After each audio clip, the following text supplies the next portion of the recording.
Hello বন্ধুরা, শুভ সকাল সবাইকে। নমস্কার। কেমন আছেন সবাই? ভালো আছেন? সুদূর প্রবাস থেকে আমি কুয়েত থেকে প্রবাসী কষ্টের কথা বলে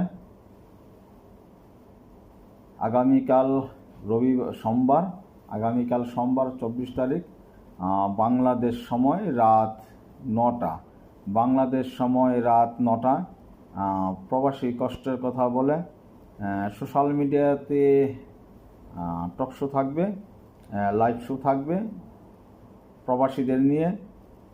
আপনারা যে যেখানেই রয়েছেন আমাদের সাথে সম্পৃক্ত হবেন, আমাদের সাথে থাকবেন, প্রবাসী কষ্টের কথা বলে উপভোগ করবেন অনুষ্ঠানটি এবং নিজে মনের কথা প্রকাশ করতে পারবেন, শেয়ার করবেন।